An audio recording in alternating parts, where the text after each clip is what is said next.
ini belum ada yang lain gimana nih wajahnya, foto.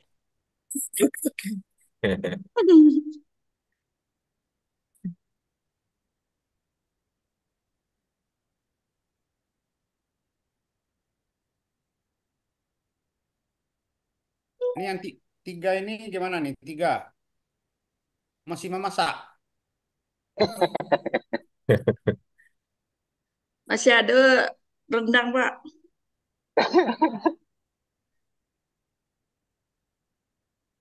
Nih Suherman, di mana sekarang nih Siapa? Suherman? Alhamdulillah di sekolah, Pak. Coba dibalikkan duduk itu supaya enggak dari belakang cahayanya. Jadi ini telinga aja yang nampak.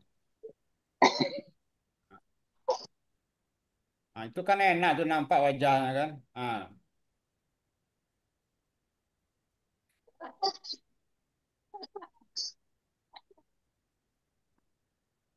oke, kita mulai. eh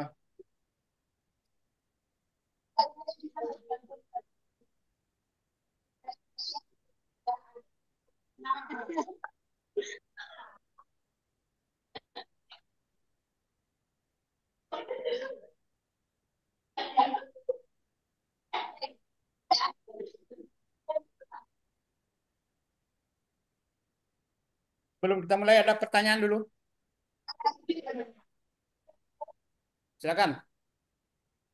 Oh iya, Izin, Pak. Prof.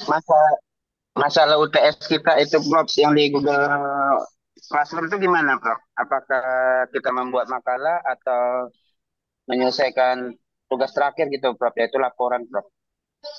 Belum ada perintahnya kan? Belum, Belum, belum. Prof. Ya tunggulah perintah dulu. Siap, laksanakan. Itu kan baru pemberitahuan bahwa materi kuliah ujiannya itu gitu.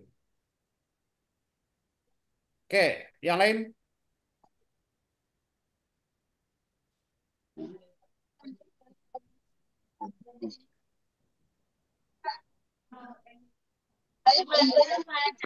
silakan, masih ada.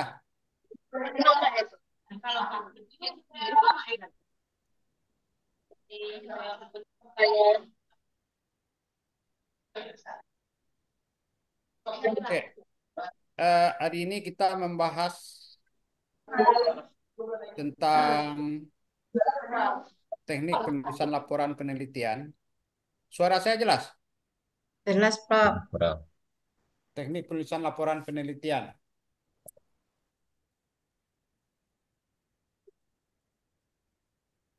Jadi nanti eh, kalau sudah bisa menulis dengan baik, tentu dengan nanti dengan Pak Prof. Afrianto, Anda akan diskusi-diskusi dalam kelas untuk perbaikan. Betul-betul siap untuk ini. Cuma yang penting nanti apa konsep-konsep daripada penelitian ilmiah itu yang perlu dipahami. Saya sarankan Anda setelah Anda seminar proposal, seandainya Anda sudah dapat izin untuk mengumpulkan data, itu saya sarankan jangan laporan yang dibuat dulu, artikel yang dibuat. Karena artikel itu kan syarat lulus. Setelah draft artikelnya siap, Anda sudah submit ke jurnal yang ditargetkan, baru Anda tulis laporannya. Jadi laporan itu artikel itu yang dikembangkan gitu. Bukan dari laporan diciutkan menjadi artikel. Artikel itu yang bagus dulu. Karena apalagi kalau artikelnya sudah diterima, berarti uh, tingkat ilmiahnya sudah tinggi. Nah, itu yang dikembangkan dari artikel itu. Artikel tuh anggaplah artikel itu 15 halaman mulai dari pendahuluan sampai apa, Anda bisa kembangkan menjadi beberapa halaman.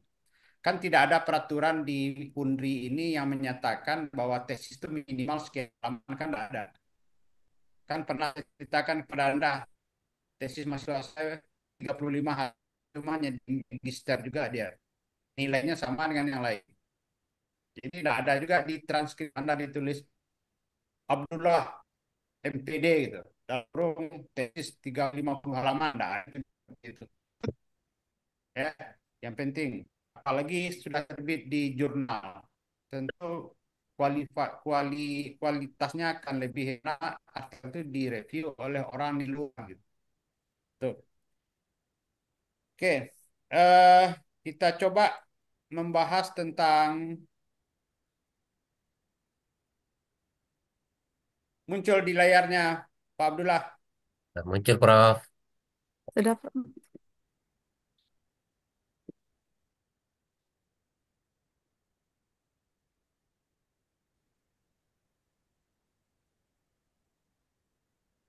Jalan. belum. Cuman belum belum gede, masih kecil. Slide-nya, Prof. Oh, salah slide saya ini. Salah men-share-nya ini. Ntar dulu.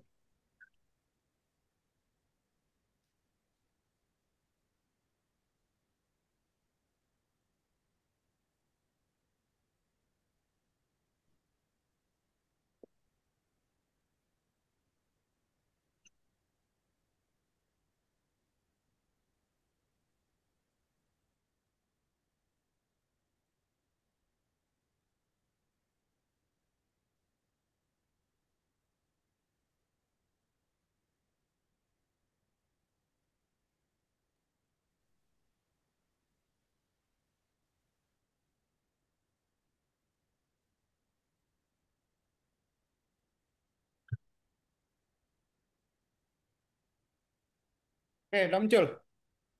Belum, Prof. Hah? Belum ada muncul. Share.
Ada? Oke. Nggak ada? Mantap, Prof. Udah Udah, muncul. Prof. Hah? Udah muncul, Prof. Prof.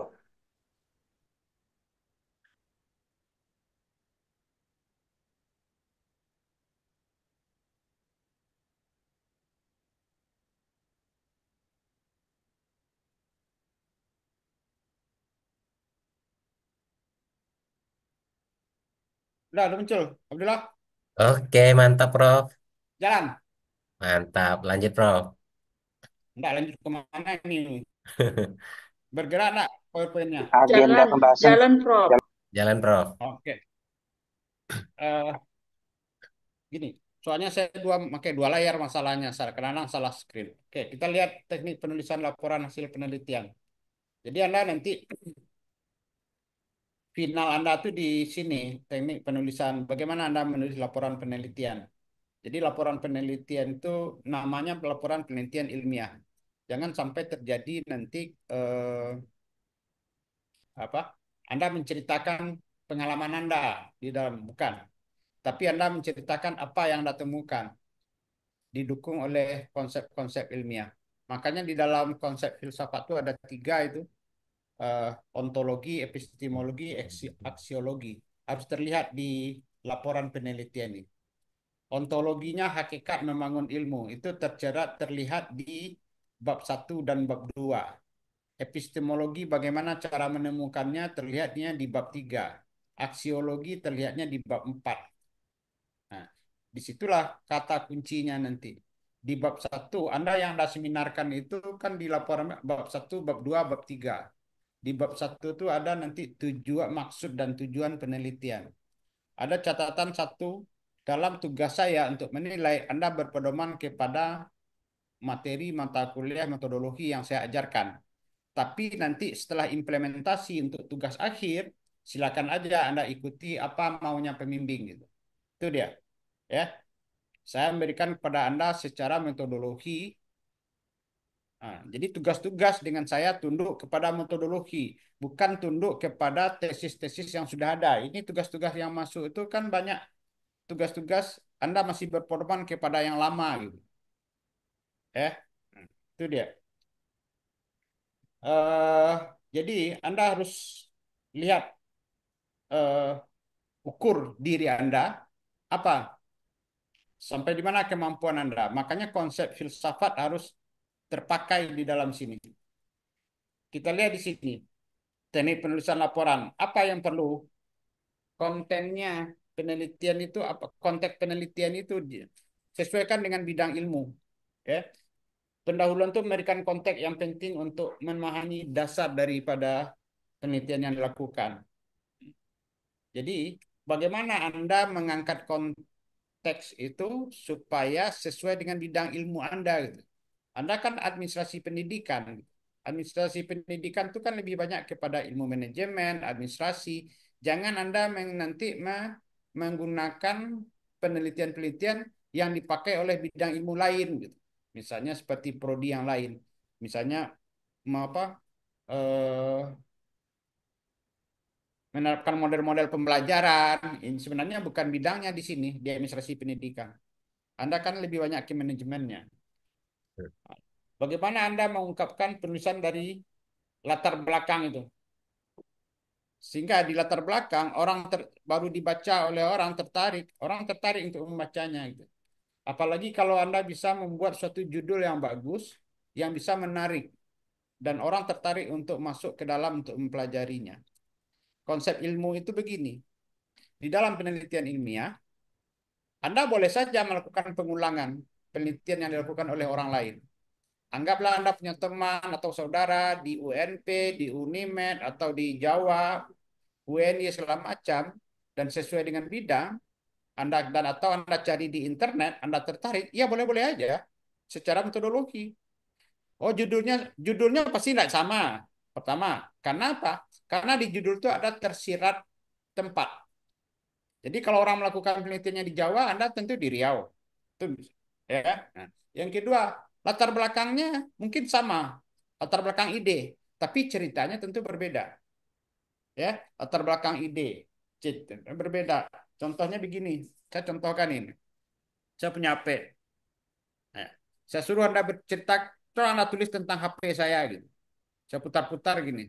Tulis cerita HP saya. Karena Anda melihat objeknya sama, pasti ceritanya berbeda. Nah, kalau Anda bisa melakukan seperti itu, makanya pengulangan itu boleh saja Anda lakukan. Penelitian yang pernah dilakukan di tempat lain, Anda ulang lagi, boleh. Pasti ceritanya akan berbeda. Walaupun objeknya sama. Misalnya, Anda akan tertarik untuk bagaimana strategi kepala sekolah untuk meningkatkan mutu pendidikan di satuan pendidikan SLTP atau di SLTA atau apa gitu. Strategi kepala sekolah untuk meningkatkan. Anda boleh saja mencontoh yang lain. Boleh. Nah, tapi ceritanya kan berbeda. Kenapa? Karena lokasi penelitian Anda berbeda, subjek Anda berbeda, sampel Anda berbeda.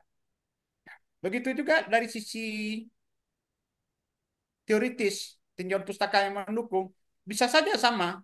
Yang sama itu kan sumbernya, bukan tulisannya. Makanya Anda jangan copy paste dari sumber yang ada. Anda baca lagi. Ya.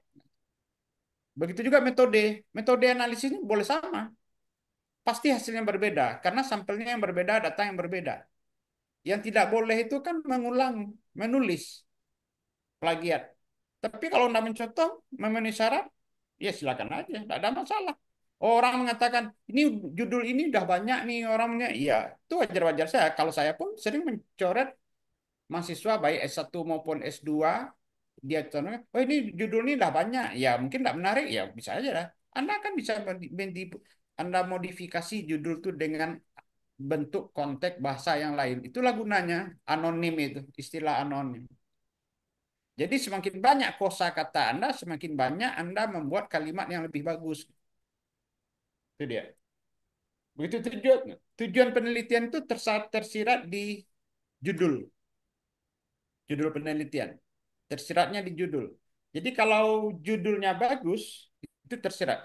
Jadi Anda harus berani keluar dari kebiasaan di S1 itu. Kan sudah saya terangkan judul.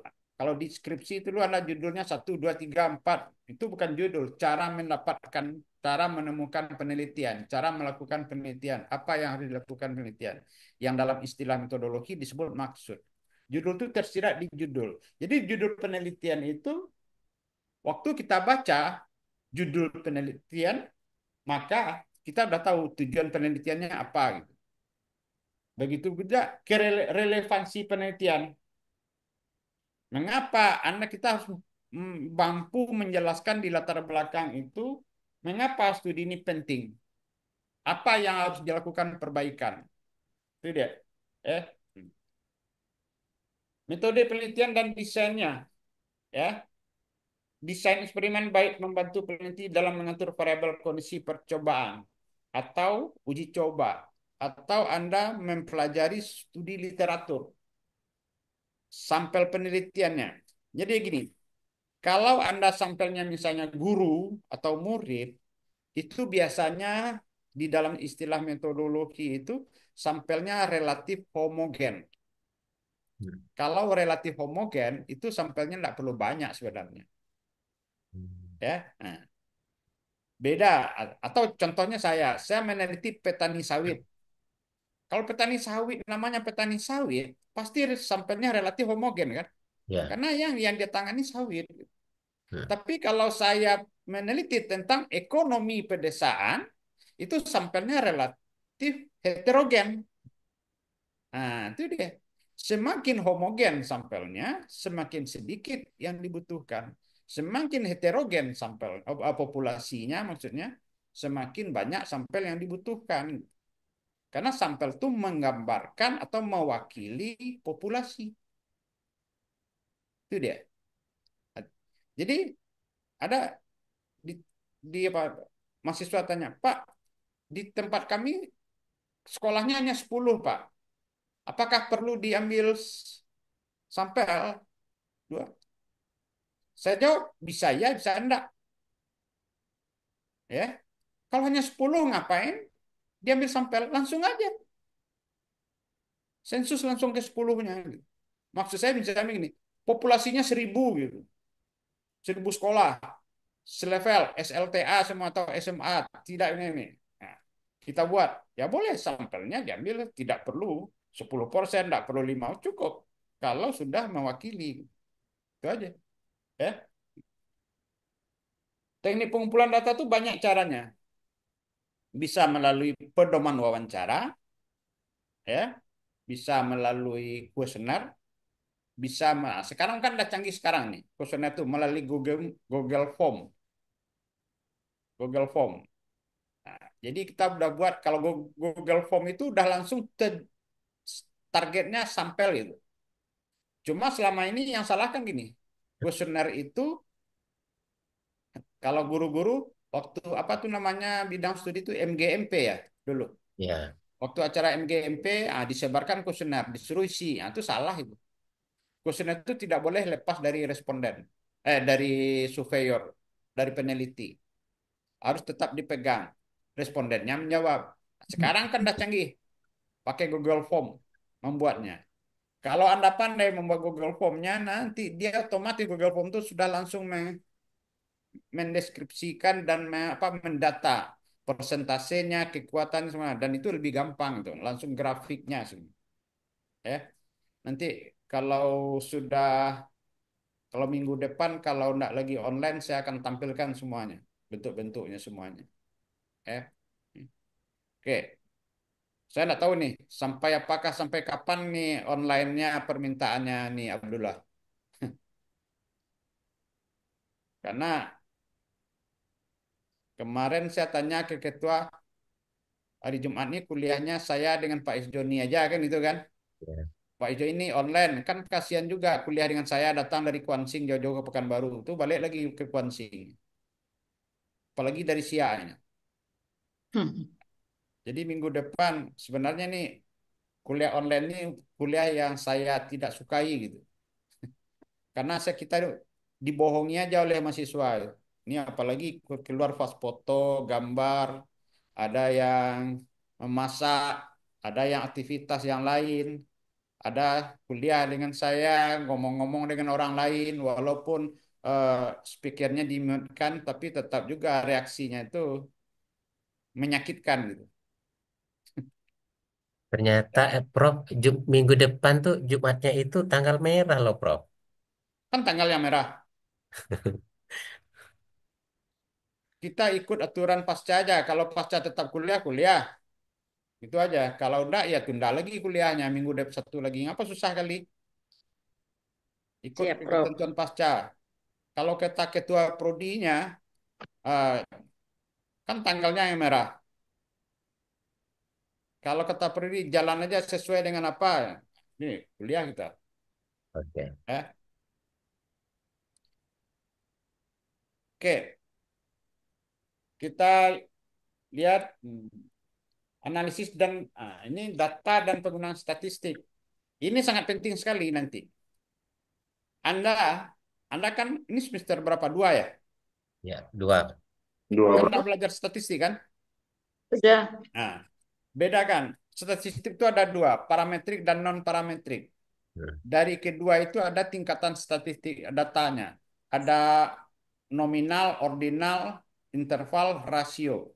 Kapan Anda memakai statistik parametrik dan kapan Anda memakai ini sangat penting dalam jangan banyak saya menemukan di dalam riset-riset mahasiswa apakah itu S1, S2, ya faktor penyebabnya bisa saja pembimbingnya tidak jelimet untuk apa datanya nominal atau ordinal diolah dengan statistik parametrik itu tidak cocok ya makanya perlu eh, skala pengukuran itu biasanya skala pengukuran itu ditampilkan di operasionalisasi variabel. Hmm. Statistik yang dipakai kalau Anda kita itu kan ada dua jenis penelitian, bisa kuantitatif, bisa kualitatif. Kalau jangan diartikan bahwa kualitatif itu tidak ada hitungan, ya. Jangan. Kualitatif itu kadangkala membutuhkan perhitungan, walaupun dalam bentuk sederhana, kabataku, atau grafik, atau gambar, atau informasi. Data, informasi, wawancara itu data. Kalau Anda menggunakan kualitatif, itu Anda didukung oleh sumber literatur yang kuat, ya. Ini yang penting. Kalau Anda menggunakan data kuantitatif, Anda harus didukung oleh analisis statistiknya. Apakah statistik non parametrik atau parametrik atau bersifat deskriptif, cuma kabataku saja kali bagi tambah kurang, naik turun ya silakan aja. Penyajian data itu harus diperhatikan. Keindahan Anda, keindahan keserasian menyajikan tabel, gambar, grafik itu menentukan kualitas riset kita. Karena tabel, gambar, grafik itu adalah bagian dari informasi. Kalau kita udah pandai merancang tabel atau gambar, orang membaca cukup membaca tabel dan gambar itu saja dia udah tahu, oh gini, nah, ini. Karena itu tabel dan grafik itu misalnya contoh pada layar yang ini, Anda lihat tuh grafik, kita tidak perlu lagi menceritakan grafik ini isi grafik pada orang. Tetapi kita cukup menceritakan makna yang terkandung pada tabel atau grafik itu. Nah, baru diarahkan si pembacanya untuk data lebih lanjut disajikan pada tabel sekian atau data yang lengkap disajikan pada lampiran sekian. Kita harus mengarahkan pembaca ke situ. Itu dia. Kita lihat bagaimana cara laporan struktur dari laporan penelitian itu ada pendahuluan ya. Kadang-kadang pendahuluan itu didukung oleh teori, ada metode, ada hasil, ada diskusi. Ada kalanya hasil dan diskusi digabung, hasil dan pembahasan gitu. Di dalam struktur penelitian untuk Anda di pasca administrasi itu bab satu itu pendahuluan yang terdiri dari latar belakang, rumusan masalah, maksud dan tujuan, manfaat, 4 minimal. Di metode di tinjauan literaturnya, tinjauan pustakanya terserah tuh fleksibel isinya. Di metode itu ada tempat dan waktu penelitian, ada teknik penelitian, ada teknik pengumpulan data, ada populasi dan sampel, ada analisis data, ada operasionalisasi variabel. Di hasil itu digabung, hasil dan pembahasan. Nah, nanti kalau di artikel tergantung kepada gaya selingkungnya jurnal, apakah hasil dan pembahasan itu dipisah atau disatukan. Ya. Penyajian data yang akurat dan terpercaya, ini yang penting, akurasi data. Kalau Anda menggunakan hipotesis, ya hipotesis, nanti dilihat apakah hipotesis yang Anda ajukan di awal itu diterima atau ditolak. Jangan salah paham. Jika hipotesis itu ditolak, belum tentu data Anda salah. Itu catatan ya. Jika hipotesis ditolak, belum tentu data yang Anda kumpulkan salah. Karena itu cross check kembali. Misalnya contohnya, kebijakan kepala sekolah itu dipengaruhi oleh kebijakan kepala sekolah itu dipengaruhi oleh peraturan, partisipasi guru, dan lain-lain. Anggaplah dua aja contoh, oleh peraturan, aturan, dan partisipasi guru, kebijakan kepala. Walaupun ada aturan, tapi partisipasi guru itu sangat lemah, itu juga tidak jalan. Misalnya Anda membuat hipotesis, kebijakan kepala sekolah untuk peningkatan mutu pendidikan dipengaruhi oleh efektivitas peraturan dan partisipasi guru gitu. Anggap itu hipotesisnya. Ya. Benar nggak gitu? Tahu-tahu setelah Anda teliti, rupanya tidak berpengaruh gitu. Tidak berpengaruh. Loh, nah, jangan langsung data disalahkan. Kembali kita kepada pertama kita lihat teori yang mendukung sesuai enggak? Ya, teori yang mendukung. Oke, udah oke. Kita lihat cara penyusunan kuesioner atau wawancara atau udah oke enggak? Udah mengikuti struktur dan aturan, peraturan dan partisipasi. Analisis datanya udah benar nggak?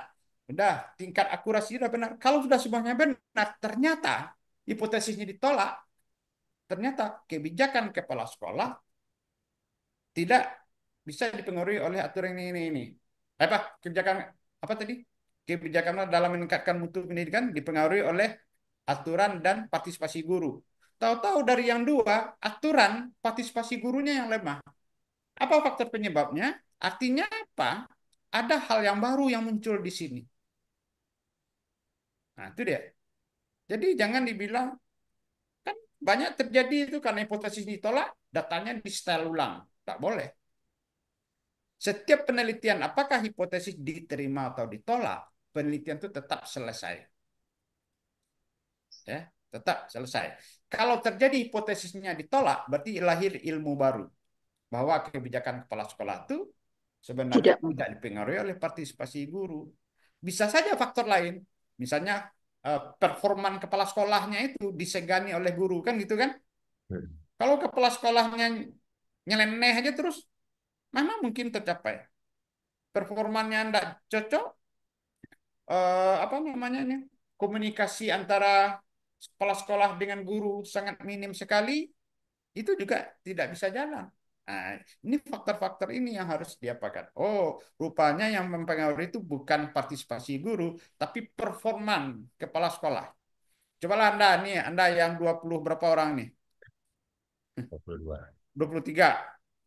Coba, kan ada kepala sekolah di dalam ini. Dari 23 ada guru biasa. Coba kalau datang kepala sekolah baru ke sekolah Anda, dilantik kepala sekolah baru maksudnya di sekolah Anda, atau kepala sekolah baru dilantik di tempat yang baru.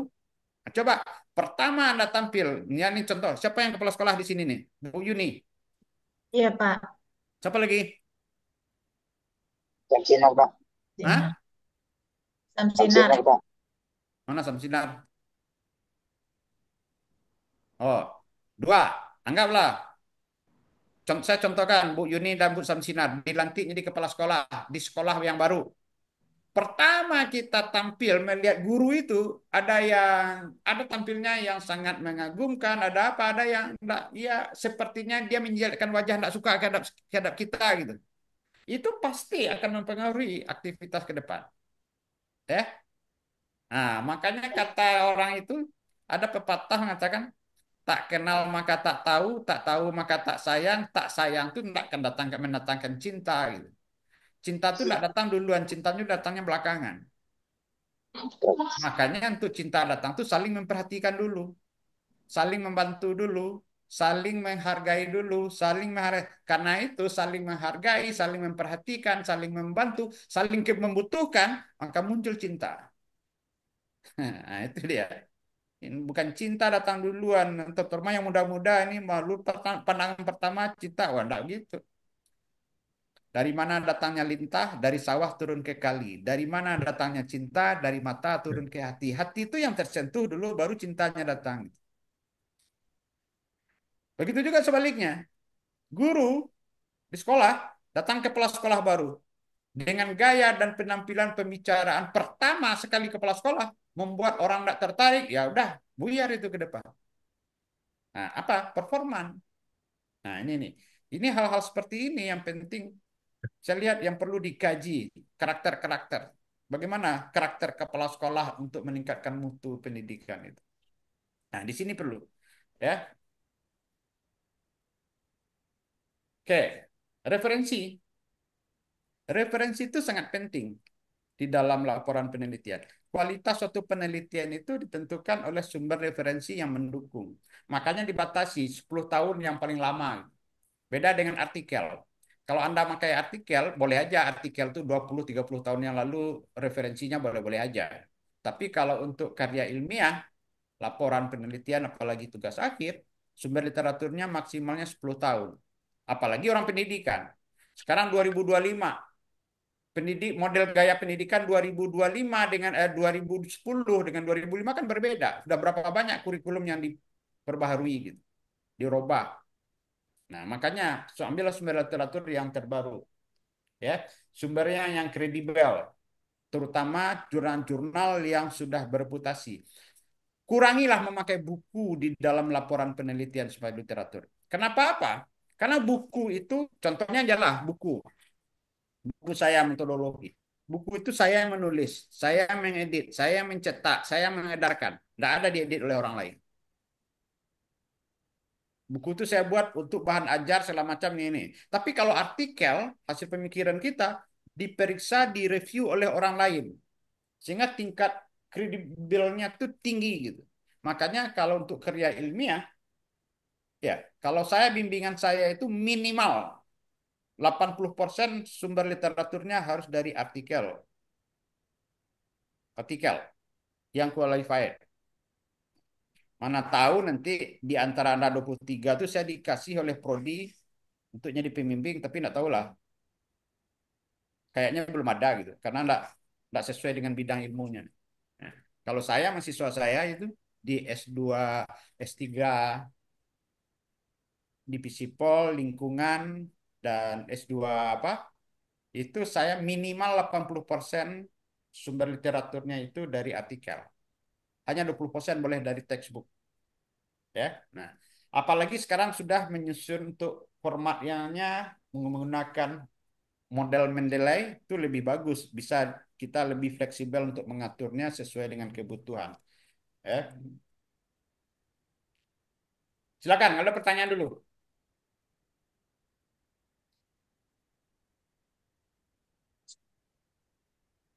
Ini judul. Hati-hati menulis judul. Kalau dia apa itu dibatasi maksimal 10-20 kata. Kalau 20 kata bagi saya itu terlalu panjang ya. Tapi dia apa dibatasi 20 kata. Judul itu harus tegas dan jelas. Hindari istilah-istilah umum dalam judul itu. Ya.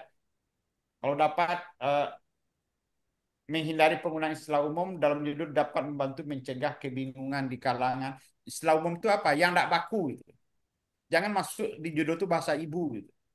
Ini saya kecenderung banyak saya melihat di judul-judul tesis maupun skripsi di bidang pendidikan tuh campur aduk bahasa Indonesia dengan bahasa Inggris. Padahal itu suatu bukan tidak EYD yang tidak diperlukan ya.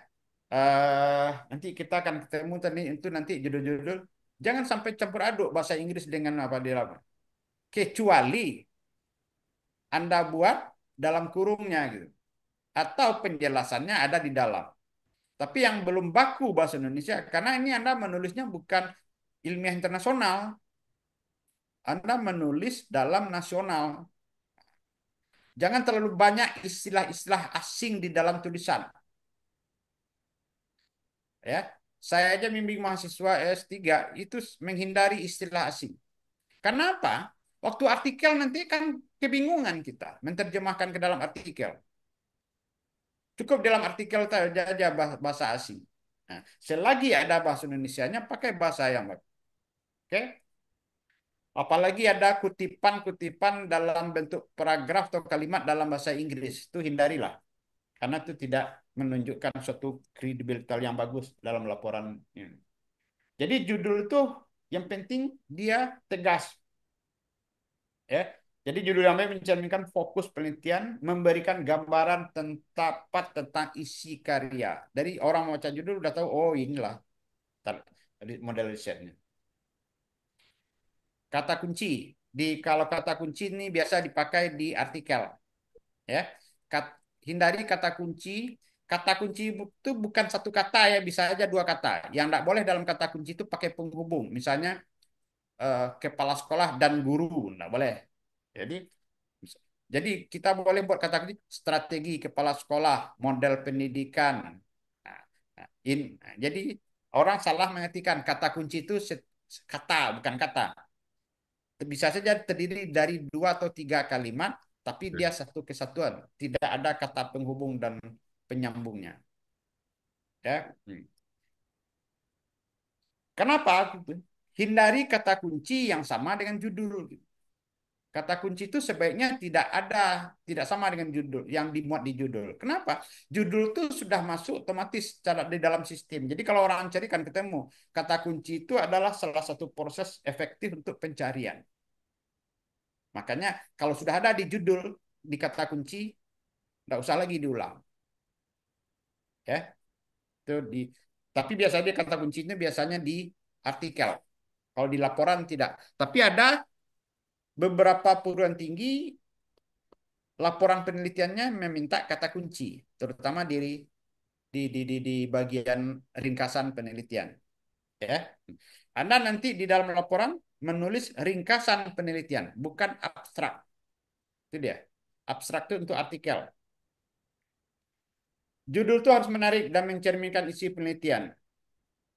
Bagaimana Anda mendesain judul itu supaya bisa orang pertama membaca tertarik. Hindarilah kesalahpahaman judul itu. Silakan, kalau ada pertanyaan dulu. Prof, izin bertanya. Ya, Begini, Prof, seandainya kita itu mendapatkan statement atau ingin mengutip dari jurnal internasional, otomatis kan tulisannya itu bahasanya kan dalam bahasa Inggris, Prof. Nanti ketika kita masukkan ke dalam proposal kita, misalnya gitu, Prof, itu boleh langsung ke dalam bahasa Indonesianya saja, Prof, atau kita include-kan lagi bahasa Inggrisnya. Seperti itu. Terima kasih, saya Prof. katakan tadi di dalam penulisan penelitian jangan dicampur adukkan bahasanya gitu. Kalau Anda membaca sumbernya dari bahasa Inggris kan sudah ada, kan bisa diterjemahkan apa maknanya. Buat. Misalnya contohnya hasil penelitian sebelumnya oleh Sahza, ya tulisannya bahasa Inggris, ya buat bahasa Indonesianya. Jangan dibuat pula bahasa Inggrisnya atau dibuat dua-dua bahasa Inggris dalam kurung dibuat pula bahasa Indonesia. Tidak. Kita mengutip itu kan begini, kita membaca sumber literatur itu beda ya. Kalau zaman-zaman Bahola dulu ya ada namanya kutipan langsung, ada namanya kutipan tidak langsung. Itu dulu. Kini nggak laku lagi. Kutipan langsung itu apa? Kita ambil, jadi titik komanya nggak boleh tinggal. Terletak di antara dua tanda petik. Kalau dia lebih dari 5 halaman, dicorokkan ke dalam. Kalau kurang dari 2 halaman, masuk ke dalam paragraf. Kan itu dulu. Sekarang nggak laku itu dulu lagi. Bukan mengcopy paste. Sekarang begini, mengutip itu begini. Untuk mendukung penelitian kita itu, kita baca penelitian orang lain atau artikel orang lain. Dari artikel orang lain itu kita simpulkan. Oh, hasil penelitian Sahza seperti ini mengatakan. Terdiri dari 1 atau 2 kalimat saja, tidak perlu penyampaiannya. Nah, itulah gunanya abstrak. Jadi kalau Anda buka artikel orang di jurnal internasional, Anda baca abstraknya. Apa di abstrak itu kan ada apa, temuannya. Itu aja yang diambil. Tapi kalau Anda ingin mempelajari lebih lanjut, baru dibaca artikelnya. Gitu. Ada punya trik-trik strategi untuk menemukan itu. Makanya jangan dicampur aduk bahasa-bahasanya. Ya. Terima kasih, Prof. Ya. Begitu juga dalam dalam daftar pustaka. Dalam daftar pustaka, judulnya bahasa Inggris, jangan diterjemahkan pula ke bahasa Indonesia di pustaka. Nah, gitu. Enggak. Karena kalau Anda terjemahkan ke dalam bahasa Indonesia, enggak ketemu nanti kalau dilacak.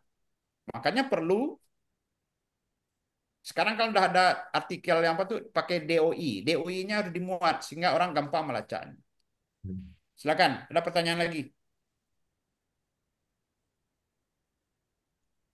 Maaf, Prof. Ya.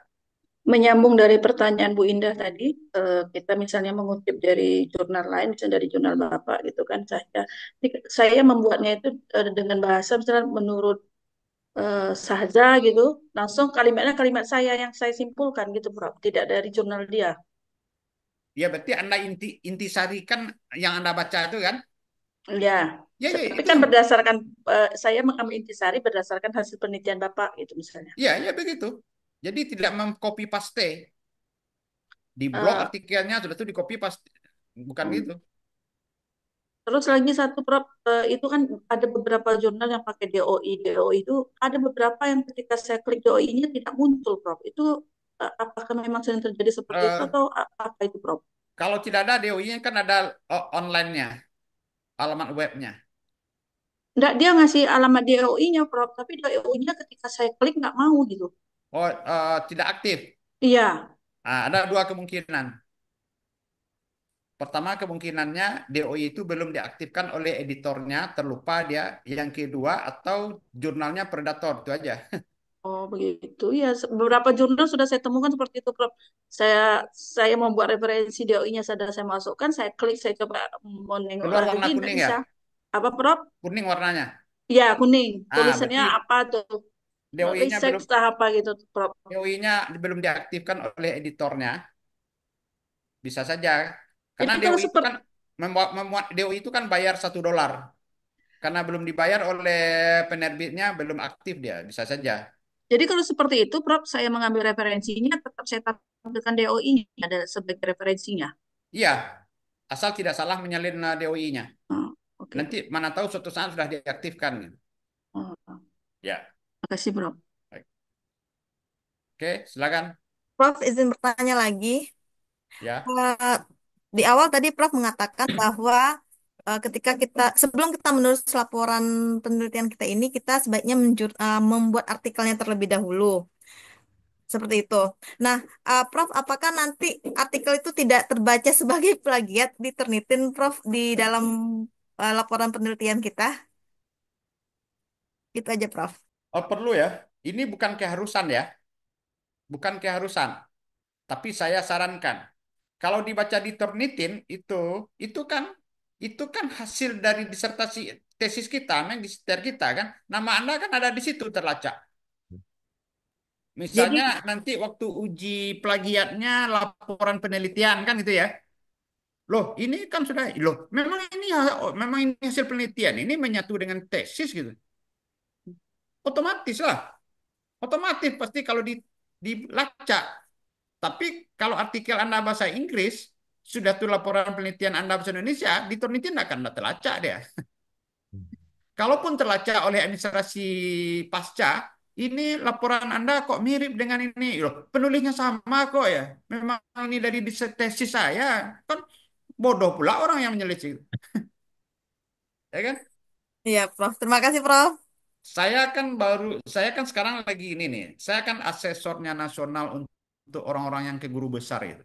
Jadi melacak Turnitin itu bukan masalah persentasenya besar, penyebarannya itu bisa saja persentase Turnitinnya tercapai 2-30%, tapi penyebarannya banyak. Bagaimana contohnya Universitas Riau atau Riau University, bagaimana mau merubahnya? Oleh Turnitin kan itu terlacak kan? Hmm. Ya. Pasti terlacak. Nah, itu dia penyebarannya. Tapi kalau nanti Anda, Bu Indah, tulis artikel dulu, tahu-tahu dilacak oleh ini mirip ini, ya tinggal jawab aja. Lo memang ya sama Pak, Iya. ini sumbernya dari tesis gitu. Baik, Memang tesis saya yang saya buatkan artikel ya. baik. Oke, itu Oke. tidak. Ini saya, ini strategi itu strategi supaya Anda cepat tamat itu maksud saya. Hmm. Tetapi kalau Anda buat makalah laporan penelitiannya dulu, buatnya ada pula 8 bulan atau 6 bulan, baru Anda tulis artikelnya, tunggu lagi, kan semakin lama Anda tamat. Mm-mm. Nah, tetapi kalau setelah dapat data, kejarkan dulu artikelnya, artikel itu yang dikembangkan. Kalau di artikel itu misalnya pendahuluan itu ada 1 halaman atau 2 halaman, Anda kembangkan menjadi 4 halaman di tesis. Ya. Tambah dengan kalimat-kalimat yang lain. Sumber literaturnya misalnya, literatur reviewnya ada 5 halaman, ya atau 4 halaman, Anda tambah waktu di tesis, lengkapi yang lain. Pembahasannya kan, kalau pembahasan itu kan bisa panjang bisa pendek. Pembahasan penelitian itu tergantung seperti karet dia, mau panjang bisa, mau pendek bisa. Nah, itu deh, ya. Oke, Prof. ya silakan. Tapi jangan jadi apa pula besok ya Indah. Kata Pak Almasti harus tulis artikel dulu ya. Indah itu Enggak, Prof. tergantung kepada gayanya pembimbing Anda. Ya, kalau Berarti saya nanti tetap konsultasikan. kalau saya prioritaskan mahasiswa buat artikel dulu, jangan laporan dulu buat artikel. Ada sini. Kadang-kadang saya begini. Saya kalau mahasiswa buat artikel, kalau bagus, saya menjadi korresponden autornya.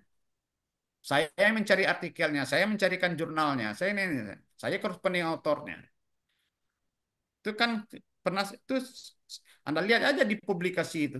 Itu ada yang baru masak tuh artikel saya tanggal 10 April ya Masuk. di blog saya tuh. Baru masak 10 April. 10 April 2025. Nah, itu mahasiswa saya tuh. Saya sebagai korresponden autornya.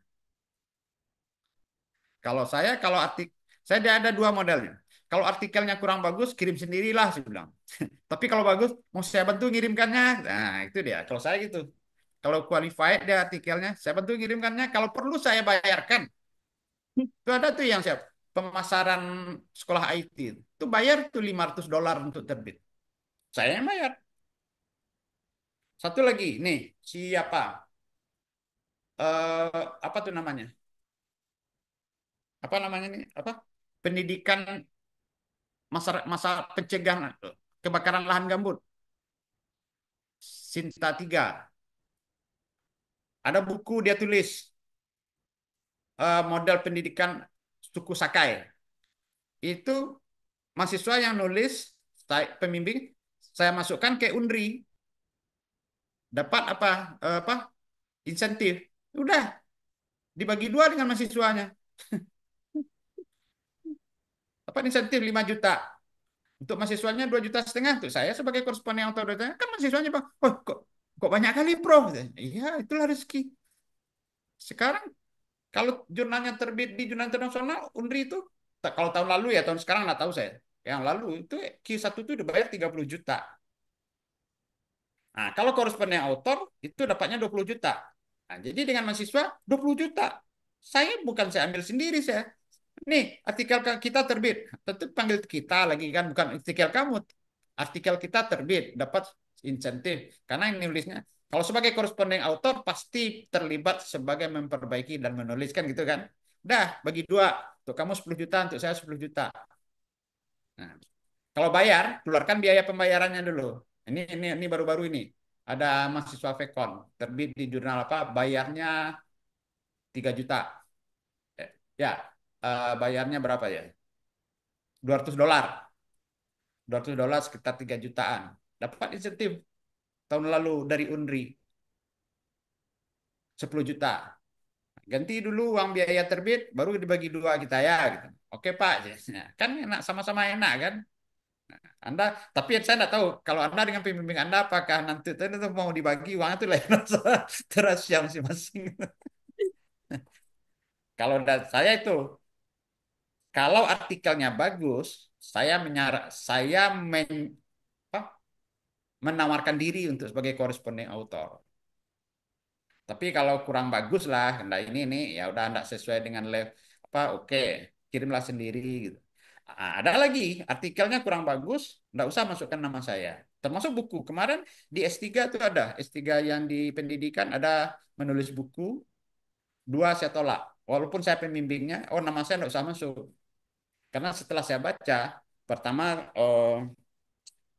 ya menurut standar saya, tapi karena dia tuh syarat syarat untuk administrasi ya silakan. Nama saya nggak usah masuk ya.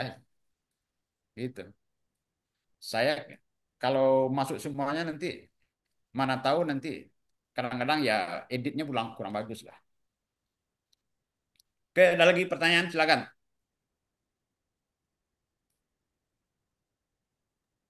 Kita lihat teknik penulisan hasil penelitian dan pembahasan. Nih,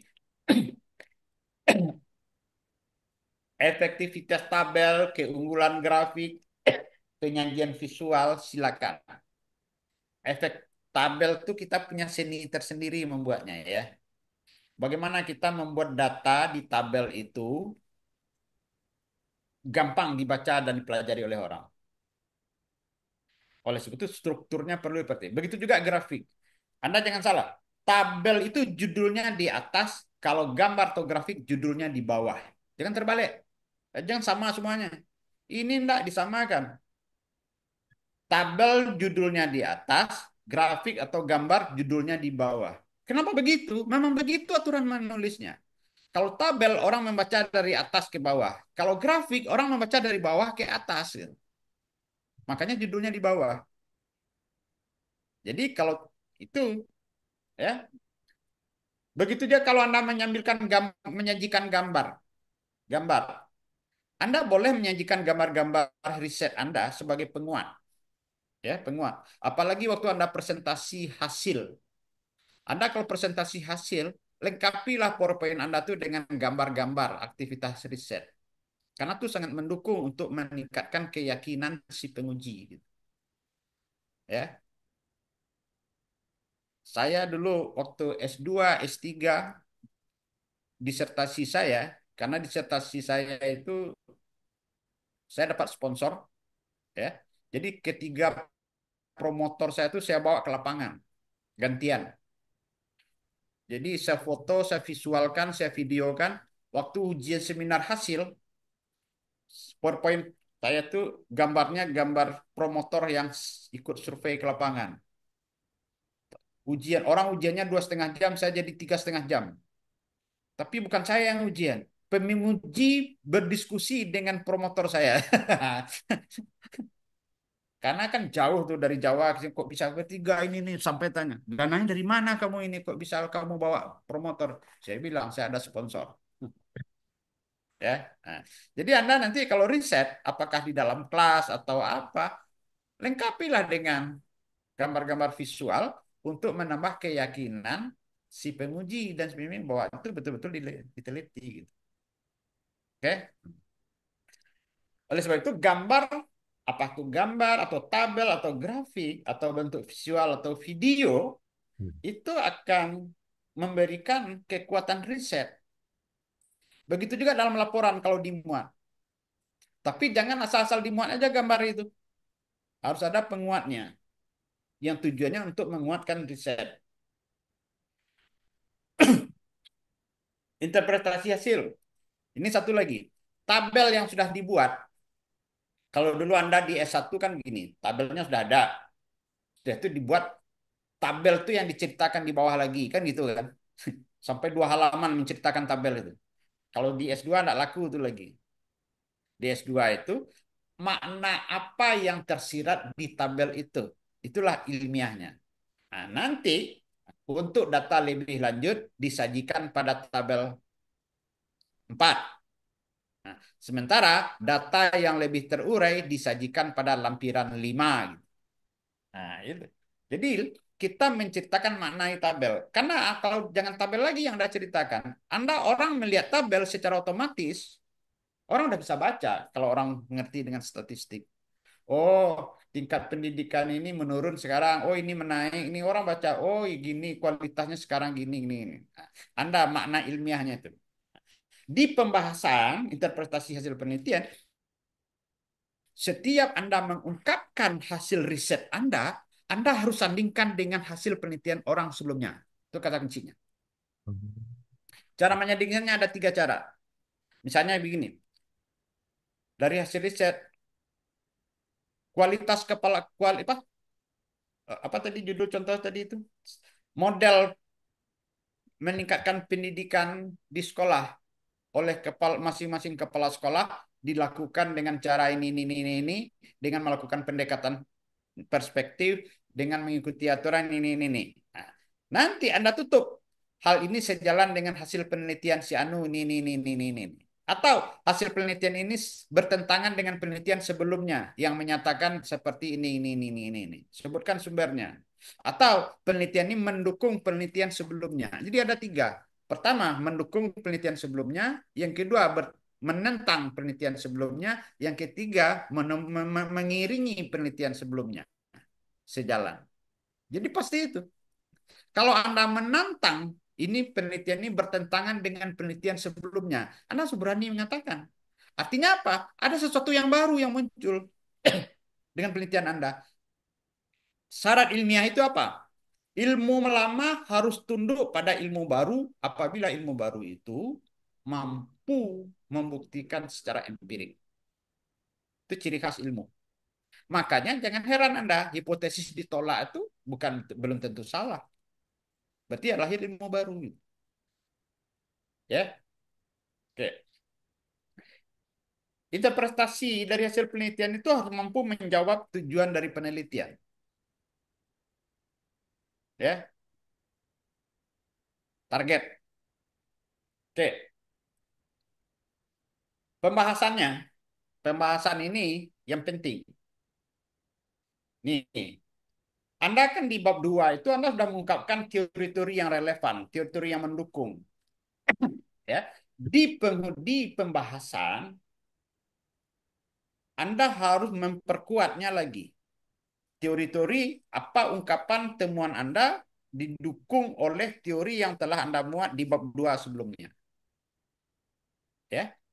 Nah, itu gunanya dia sejalan. Teori itu mendukung bab 2 itu mendukung rencana riset Anda. Nanti setelah riset Anda manfaatkan lagi teori yang sudah ada, tapi jangan ada pengulangan bahasa ya. Nah, hal ini sejalan dengan penelitian sebelumnya yang ditemukan oleh Siano. Hal ini gitu. Contohnya begini. Kan ada artikel saya tuh tentang sertifikasi guru. Benarkah sertifikasi guru itu menentukan kualitas guru kan gitu artikelnya. Nah, Anda bisa saja.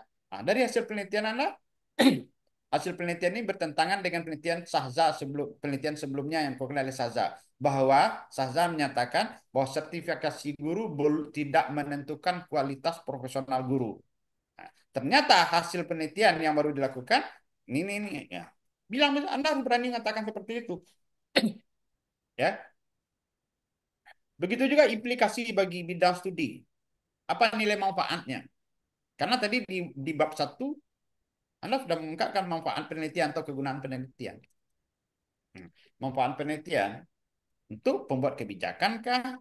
Untuk memajukan pendidikan kah? Atau untuk apa? Silakan aja nanti. Ya, disesuaikan.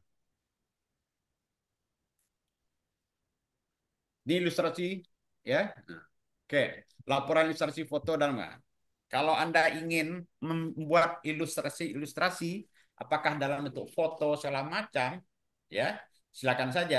Ilustrasi foto dapat memberikan bukti visual yang mendukung temuan penelitian. Ini memperkuat ya.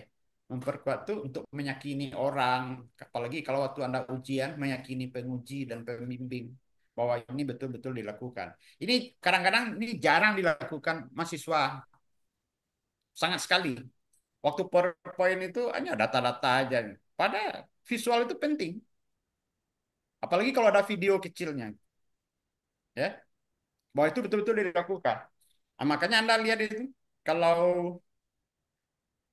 saya semua penelitian saya tuh pakai ini, termasuk artikel. Saya buatkan gambarnya, ya.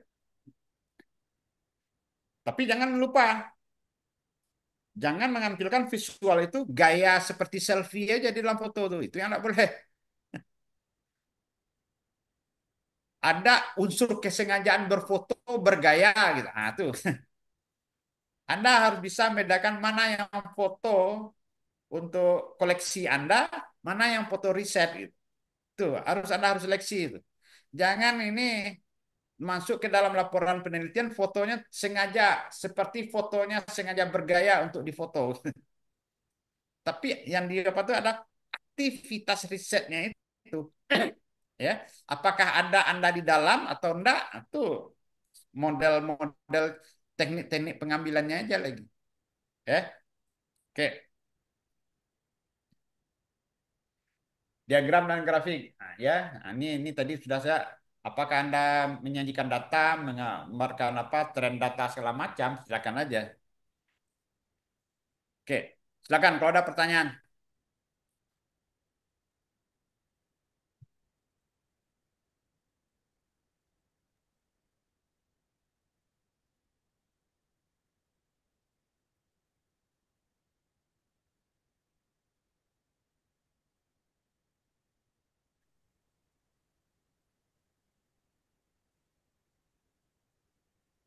Oke, teknik pengumpulan diagram yang pembuatan diagram. Nah, ini sebagai contoh ini ya. Ini visualisasi data. Anda kalau ini adalah MSM atau grafik atau dalam bentuk penyampaian informasi dengan tepat ini seperti contoh-contoh ini contoh-contoh visualnya aja. Anda harus mampu menjelaskan ini di dalam pembahasannya. Nah, nanti orang akan membaca apa makna. Misalnya kan ini ada di gambar satu itu ada warna kuning, warna merah, maka perlu dilengkapi dengan keterangan nanti. Ya. Arti tabel, arti gambar. Oke, silakan kalau ada pertanyaan.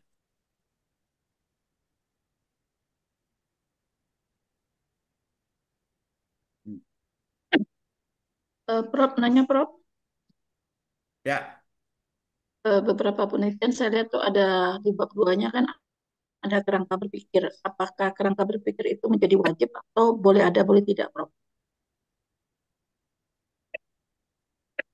kerangka pemikiran itu wajib. Kenapa?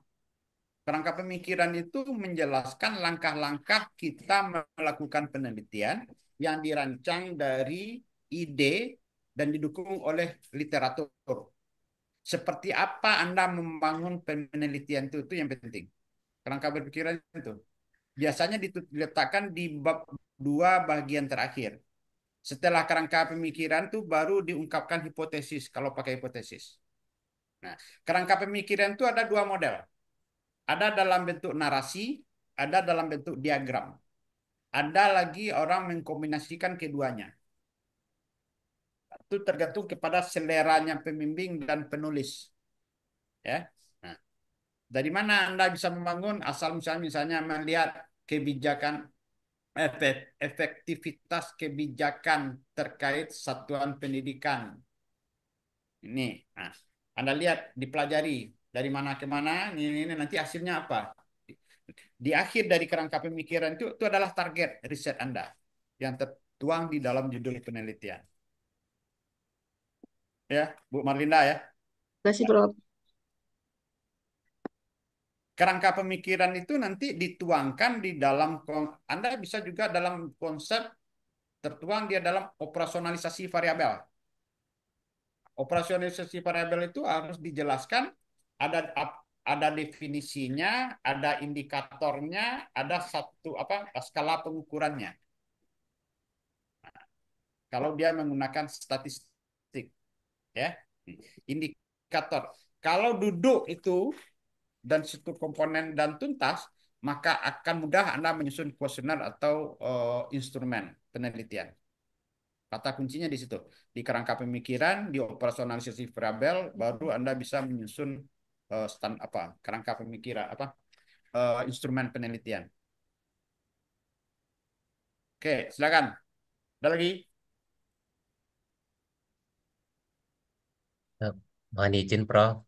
Ya. Eh, saya sebetulnya tertarik dengan penelitian kualitatif gitu. Cuman saya belum terlalu matang gitu untuk memahami bagaimana menginterpretasi data yang berhubungan dengan kualitatif ini, Prof. Misalnya kita kalau ada interview gitu, jadi untuk mendeskripsinya itu kayaknya masih tidak seperti yang kuantitatif gitu bayangannya saya. Ini mungkin bisa diberikan sedikit pencerahan, Prof. Terima kasih, Prof. Oh, bagi saya lucu aja itu. Anda tertarik, PP Anda belum matang. Lah jelas sudah matang, kenapa Anda tertarik? Matangkanlah diri dulu, baru tertarik. Sebab nanti kalau Anda tidak paham, Anda paksakan, itu akan membuat Anda lamban. Tapi begini, kalau dia penelitian kualitatif, Anda setiap hasil wawancara itu Anda harus mampu mempresentasikan, mendeskripsikan hasil wawancara itu, hasil pendapat itu, dan didukung oleh teori-teori. Cara pengumpulan datanya itu pun harus jelimet, ya. Karena apa? Bayangkan misalnya Anda wawancari orang 25 orang tentang apa gitu. Bagaimana Anda mendeskripsikannya? Jadi penelitian kualitatif itu lebih banyak dilakukan oleh orang-orang yang sudah punya pengalaman. Kalau kita masih terbatas dengan kosakata, kosa bahasa, kosa riset, segala macam, kita analisisnya pasti tidak bagus karena masih terbatas. Nah, makanya untuk penelitian S1, S2 itu disarankan penelitiannya verifikatif atau development research, dengan eksploratif. Eksploratif itu kebanyakan S3 atau dilakukan oleh penelitian yang profesional. Cuma orang menganggap asal penelitian tidak menggunakan data itu dianggap kualitatif. Salah ya.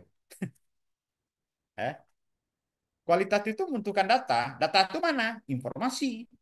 Informasi itu kita kualitatifkan. Bisa saja kita misalnya bisa saja dalam kualitatif itu berbicara tentang persentase bisa juga, bukan hanya kalimat to aja isinya semuanya, ya itu dia. Terima kasih, Ada Prof. lagi, silakan.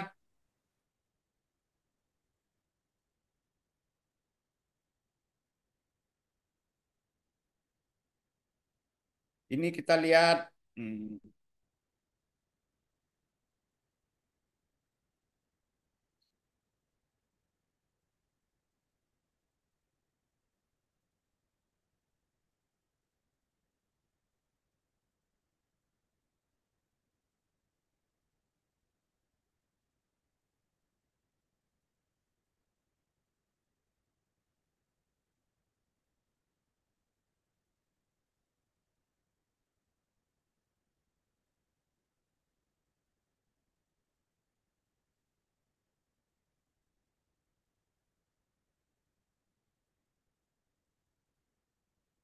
tugas yang lalu.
Prof, izin Ya, izin nanya satu lagi, Prof.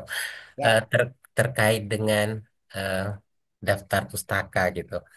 Penulisan daftar pustaka kalau untuk artikel itu sekarang itu DOI-nya harus kita masukkan atau enggak, Prof? Kalau ada DOI harus masuk kan, supaya bisa dilacak oleh orang lain untuk menelusuri selanjutnya gitu. Oke, Prof. Ya, oke. Ini kita coba buka ini punya siapa ini?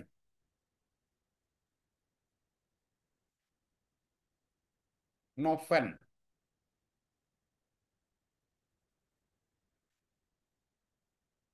Noveri. Mana Noveri? Ada. Hadir, Prof. Pengaruh profesionalisme guru dan motivasi kerja terhadap kinerja guru. Matematika. Banyak kali kata-kata gurunya ini. Pengaruh profesionalisme dan motivasi kerja terhadap. Nah, ini yang saya katakan muncul di sana. Belum, Prof. Belum, Prof.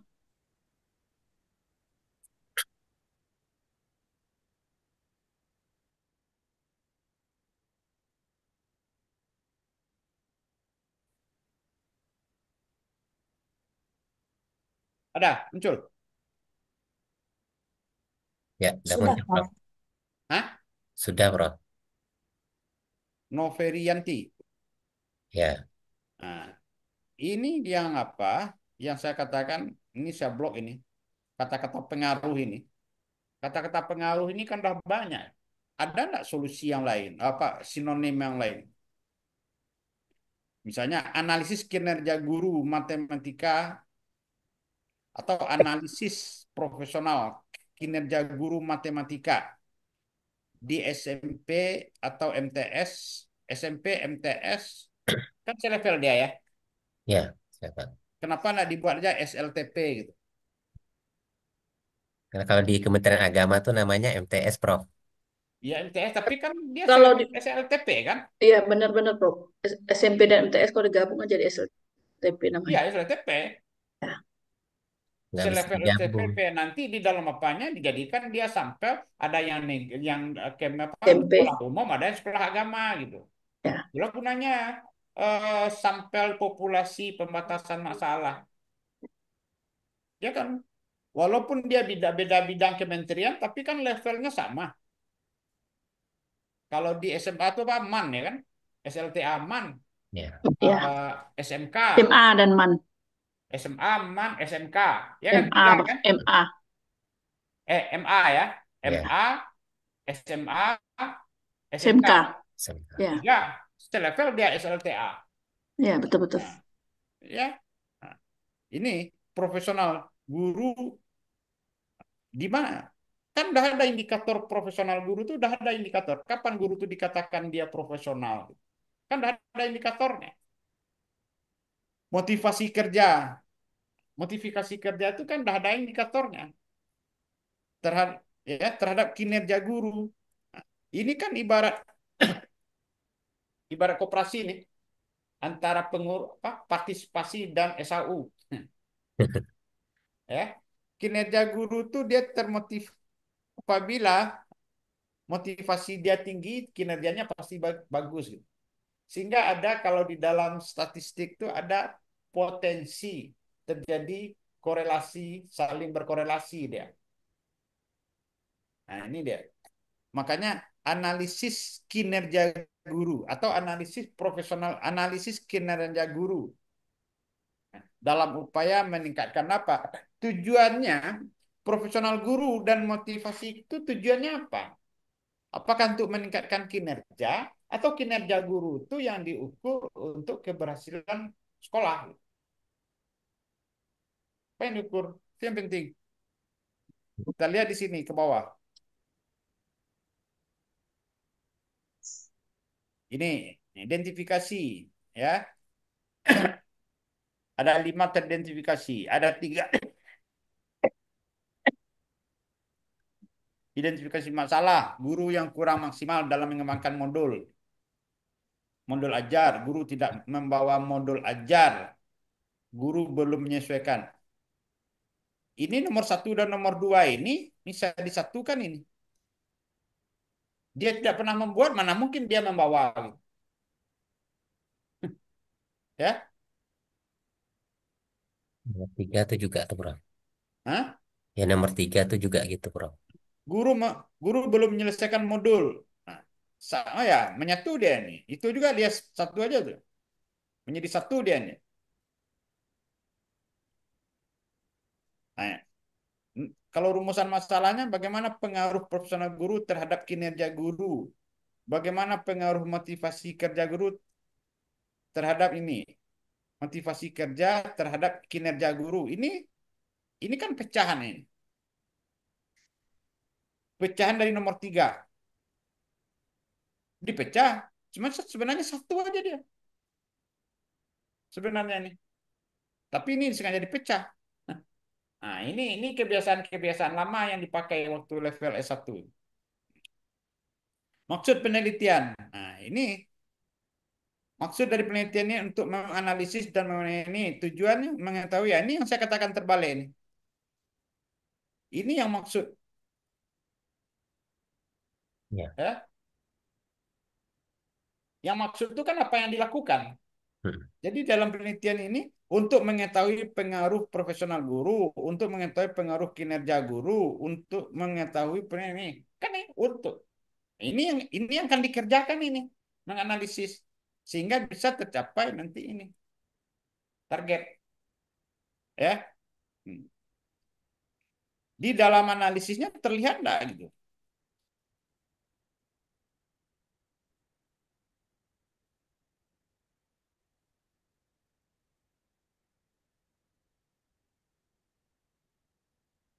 Mana dia? Rancangan pengujian hipotesis teknik analisis data ini. Coba Anda lihat. Nih, analisis statistik, uji persyarat analisis, uji hipotesis, uji regresi ganda. Apa hubungannya? Di mana letak hubungannya dengan maksud yang tadi?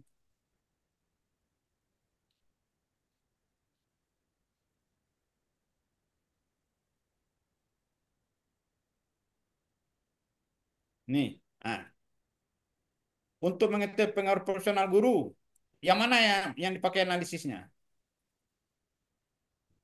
Untuk mengetahui pengaruh motivasi kerja guru terhadap kinerja guru, analisisnya yang mana yang dipakai? Untuk mengetahui ini regresi itu untuk menggunakan yang pakai yang mana? Uji apa tadi untuk gunakan yang mana gitu. Nah, itu ya. Makanya maksud penelitian itu sejalan dengan analisis pada bab 3. Ya. Ini contoh kita lihat.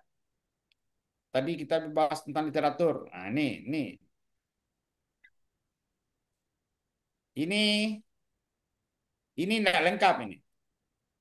Eh, keluar di sana apa? Keluar. Abdullah.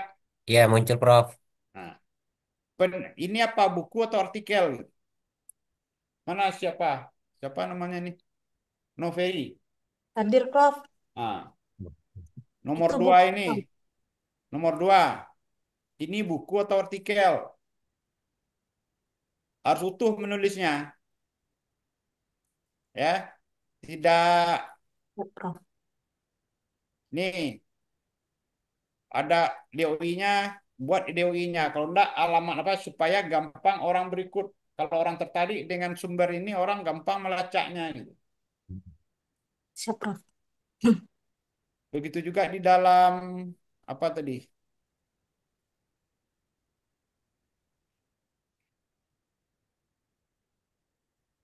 Prof yang kerangka berpikirnya, Prof, sedikit, Prof. Ini kan ada tinjauan pustaka ini, ya. Tinjauan pustakanya, tesis karya dan ini enggak ada lagi ini model ini. Kan sudah ada dalam judul daftar pustaka. Kenapa harus dibuat pula judulnya di dalam ini? Ada teknik penulisan pengutipan, ya.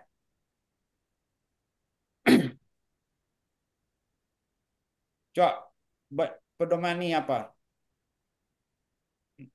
Nih, tesis karya Kinol nih. Bukan begini cara apa Kayaknya itu referensi sebelumnya itu, Prof. yang mana? Itu ada untuk referensi hasil penelitian sebelumnya.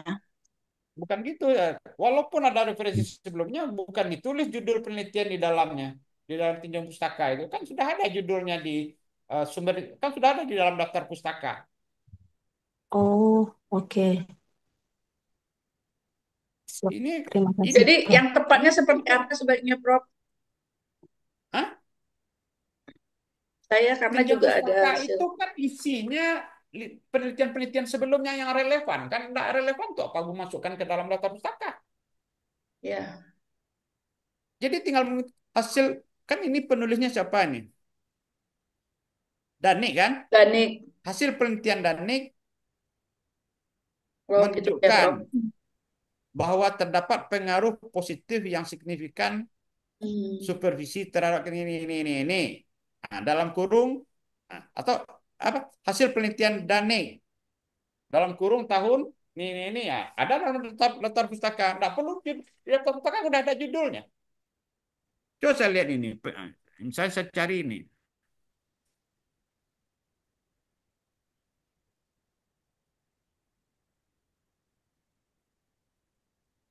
Kan ada dalam pustaka, daftar pustaka kan? Nggak ada si Dani ini dalam daftar pustaka. Cara mengutipnya pun harus dipelajari. Apakah dia mengutip dengan gaya apa atau hafat dan segala macam. Apakah nama keluarganya atau utuh. Jadi yang penting konsisten. Misalnya Anda menulis dalam hasil penelitian Al-Masdi Sahza. Dalam pustaka itu harus Al-Masdi Sahza. Kalau Anda hasil penelitian Sahza, dalam daftar pustaka harus Sahza, A. Ya, Ini kan tidak ada. Dani, saya lihat ini. Dalam daftar pustaka, ada enggak si Dani? Nah, kan ada. ini dia, Dani kan? Kan ada judul ini. Kenapa harus ditulis dalam buku, di dalamnya judulnya gitu. Ya. Oke. Makanya keluarlah Anda dari kebiasaan lama gitu. Hmm. Aja. Prof, sedikit yang di kerangka berpikirnya, Prof. Nah, yang mana nih? Yang Bu Naferi tadi, Prof. Ntar dulu.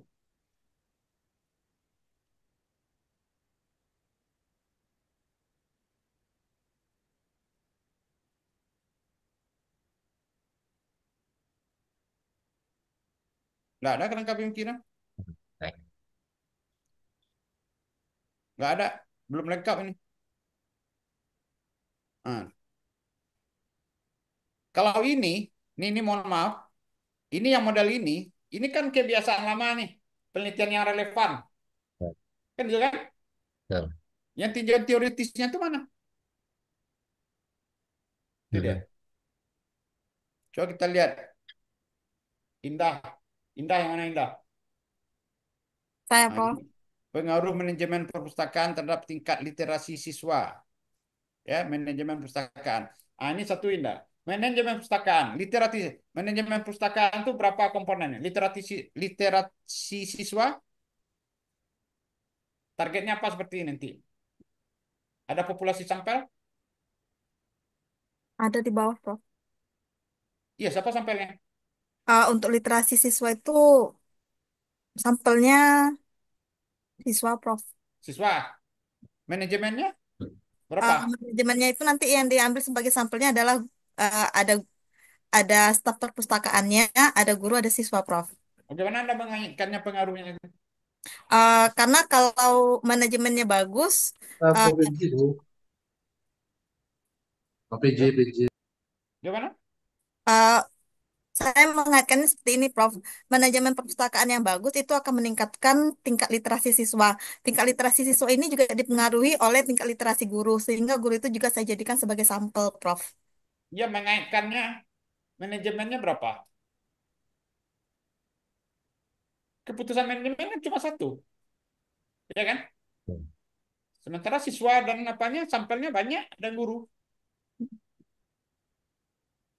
Nah, itu dia literasi siswa. Kita lihat dulu ya, mana literasi apa kerangka berpikirnya.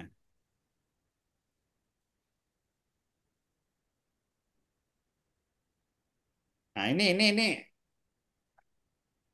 Indah. Ya, Prof. Terlihat di layar. Terlihat, Prof. Hindarilah memakai istilah ini, Baik, definisi Prof. ini. Anda sudah S2 bukan S1 lagi. Baik, Prof. Di tinjau pustaka itu tidak ada definisi, tidak ada artis. Cumanya hasil-hasil riset yang terkait dengan rencana riset kita. Bukan definisi-definisi lagi. Ya, bukan Baik. pendapat-pendapat, tapi hasil riset. Oke. Nah, ini kenapa misalnya kenapa ini yang saya katakan tadi, menggunakan istilah ini, istilah asing. Pengorganisasian sudah ada bahasa Indonesia, kenapa harus ada bahasa Inggrisnya gitu. Nanti kalau Anda punya artikel, kan bingung juga jadinya. Iya, Ya kan? iya benar. Pengorganisasian, pengarahan, Baik. banyak tuh. Iya, Hmm. Ya, betul. pengawasan. Nah, kenapa harus diikuti di bahasa Inggris? Padahal yang bacanya orang Indonesia semuanya nanti. Ya, Prof, maaf, Prof. Apalagi yang baca orang Siak, nggak pandai pula dia bahasa Inggris. Bang. Ayunya. Nah, oke. Oke, Prof. Kayaknya makin lama makin terasa ya kelemahan kita ya Bu Indah ya. Sangat, Bapak. Kalau udah Itu gunanya belajar kita. kalau udah pinter kalian kan nggak perlu kuliah S2 lagi. Iya, betul tuh, Prof. Jadi harap maklum memang kami masih Ya, banyak salah tuh, Prof. Kelihatanlah dosa-dosa masa lalu di S1 ya, Bu Linda. Kak, kan kalau begitu S1 kan. aturannya kan pada saat itu. Ini kan dapat udah S2 kita. Mm-mm. Tapi Kan kan memang terasa lebih lebih lebih simple, lebih enak gitu kan, lebih mudah dipahami gitu. Nah, belum lagi kalau saya baca tulisannya, bahasa ibu yang masuk. Jangan, Memang ya, bukan Bu Indah saja tuh, Prof. Termasuk saya dan yang lain mungkin memang masih banyak kelemahan. Makanya kan kuliah sebelumnya dikatakan kebenaran itu dimulai dari kesalahan kan. ya. Ya, Nah, kepastian itu dimulai dari keraguan. Jadi kalau hari ini Anda tidak salah, Anda kan pakai kesalahan ini kan berlanjut besok. Ya, oke. Contohnya bahasa ibu itu. Cepatlah masuk ke dalammu. Ada nggak masuk selain dari ke dalam? Nah, kenapa harus dipakai? Cepatlah turun ke bawah. Kenapa harus dipakai pakai tambah pula ke bawah? Cepatlah turun gitu. Masuklah. Kenapa harus ditambah pakai ke dalam atau ke bawah? Kan bahasa yang ini kan. Itu yang terpakai dalam penelitian yang sering. Ya, oke. Ini mana kerangka pemikirannya? kerangka pemikirannya saya hapus kemarin, Prof, karena saya masih kurang memahami mengenai bagan ataupun pendeskripsian ataupun penggabungannya itu, Prof. Seharusnya tidak dihapus, ketahuan di mana letak kelemahannya. Jadi tidak jadi kita tampilkan Pak Abdullah mencari yang tidak pasti ini. Tidak ada Pak Abdullah di tempat saya. Iya, jangan-jangan punya saya pun tidak ada loh. jangan-jangan. Jadi kerangka pemikiran itu ya kita kita kan udah punya rencana penelitian ini. Mm. Rencana langkah-langkah penelitian itu yang akan kita lakukan itu kita tuangkan di dalam kerangka pemikiran itu dia ya. Mulai dari data yang tersedia, informasi, langkah-langkah kerjaan seperti apa, model analisis seperti apa, representasi seperti apa, nanti kita tutup pada yang terakhir, targetnya apa. Itu kerangka pemikiran. Nah, saya saya lihatkan contohnya punya saya lah ya. Ya, Prof. Oke, kita lihat. Hmm,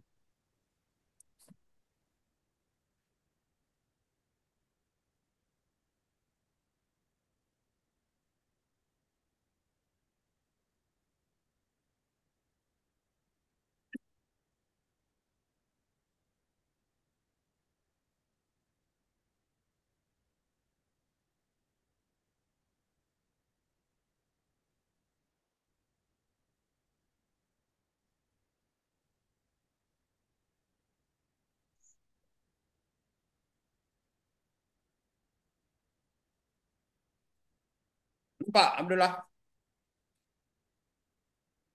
Nampak, Pak. Oke, nampak, Prof. Apa yang nampak nih?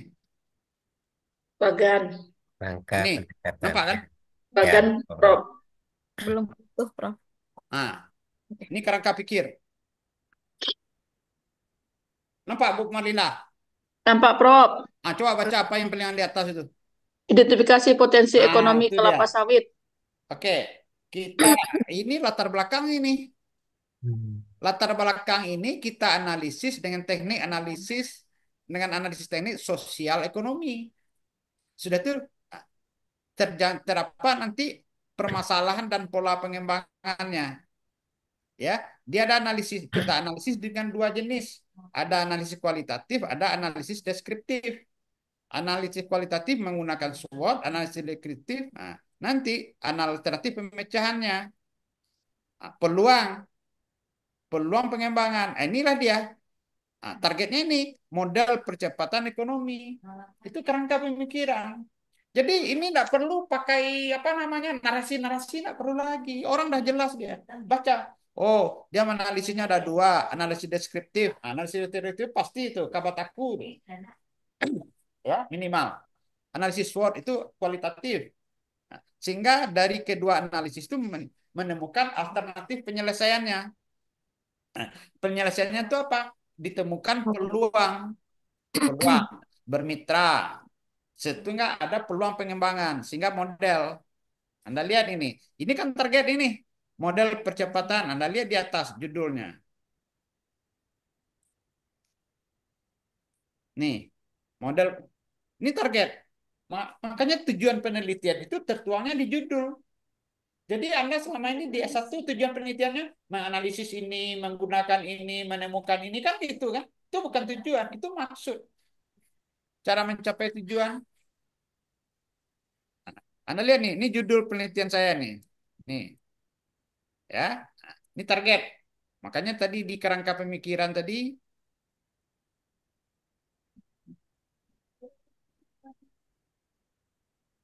ini dia. Kan nampak? Pendekatan untuk mendapatkan output penelitian. Ini tidak gampang membuatnya. Tidak gampang. Iya, betul, Prof. Ya, ini baru satu contoh nih. Baru ada yang lebih rumit lagi ini. Ya. Nah, jadi kalau sudah ini duduk, Anda akan gampang apa? Pertama, Anda akan gampang membuat operasionalisasi variabelnya. Jadi dia nya dioperasionalkan. Yang kedua, Anda akan gampang membuat instrumen. Anda akan gampang membuat pedoman wawancara. Ya, itu dia. Oke, ada lagi pertanyaan? Silakan, ini contoh. Prof, izin Ya, bertanya, Prof. Jadi di kerangka penelitian itu kalau dari sini juga tergambar isi dari bab 3 ya, Prof?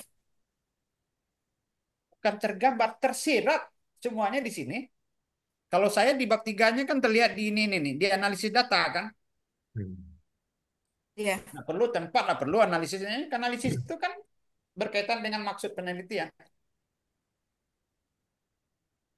Oke? Nah, Oke. Makasih, Prof. ada lagi pertanyaan silakan. Ini jelas banget ya ininya ya. Jadi ini, nah, kita lihat di sini, contohnya di sini. Ini, ini kebetulan ini penelitian saya, ini yang disederhanakan isinya. Ini karena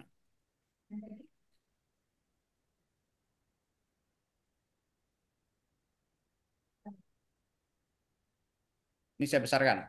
Kebetulan daftar pustakanya sistem bernomor ini ya, sistem Iya. bernomor. Ini saya contohkan aja. Nih, aktivitas perkebunan kelapa sawit merupakan salah satu program yang berhasil damai. Ini menurut Siano 7 dan 8. Ya. Berarti ada dua pendapat yang disatukan di sini.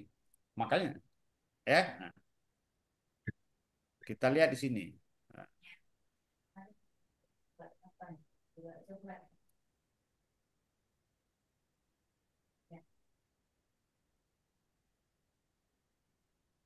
Nah, oke, nampak warna kuning? Nampak? Apa? Warna kuning ini adalah hasil dari 7 dan 8. Saya jadikan satu kalimat. Ini juga ini.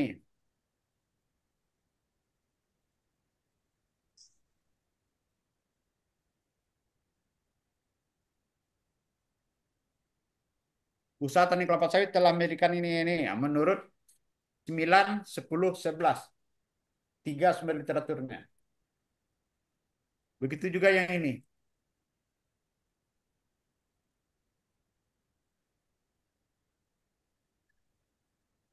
Dua sumber literaturnya. Anda lihat bagaimana kita bisa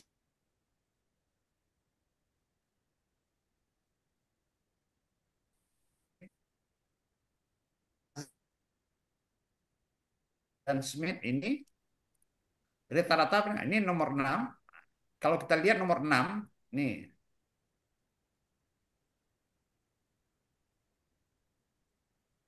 Ini dia.